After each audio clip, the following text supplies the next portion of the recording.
And I'll just go on case topics, and I'll go on case with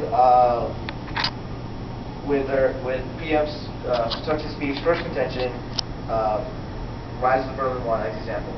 Now I argue that even though the rise of the Berlin Wall was an example of like people trying to disobey civilly to uphold societal welfare, I argue that sometimes civil disobedience is a bad thing. And I'll address it with my first disadvantage: Mexico's drug war. Drug dealers are by definition disobeying the law, civil disobedience, and that they're not doing it then it's not morally justified. They're doing it out of profit to sell drugs to vulnerable people and make money off of it. And now I go to the second, social contract, and that PM defines it as that the whole is more effective and that the whole takes care of the individual. Now I argue that is not a good idea. That is communism, and that the individual, while part of the whole, should stand on its own and be together as part of the whole, not try to be one being. And then I go to third contention. Civil disobedience is a check against government. I argue that it's not a check against government. We have something in our part of First Amendment is people have the right to peacefully petition the government for amends and reparation. And I will not answer your question, not right now, not this moment. Thank you. All right, and thus that concludes.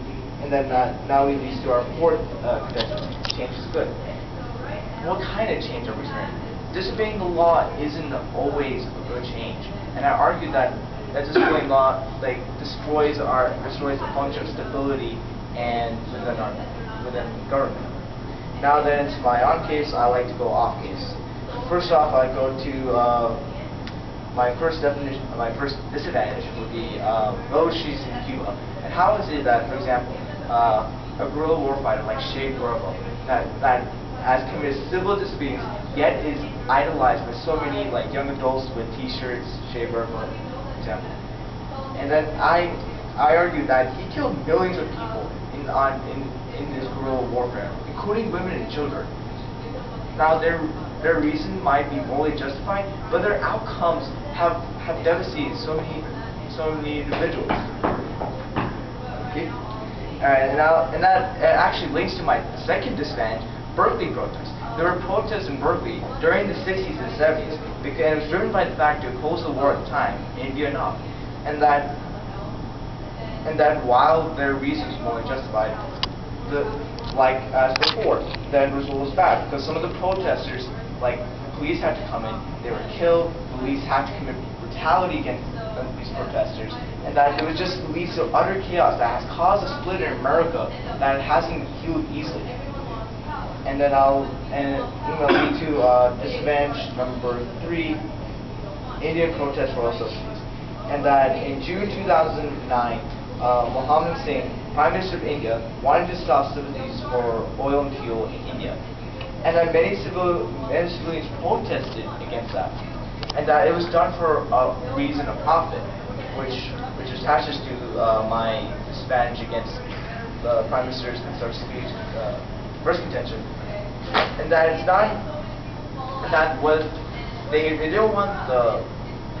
they don't want to stop the money given to oil companies, then then the money could easily be used for better things like education, healthcare, etc.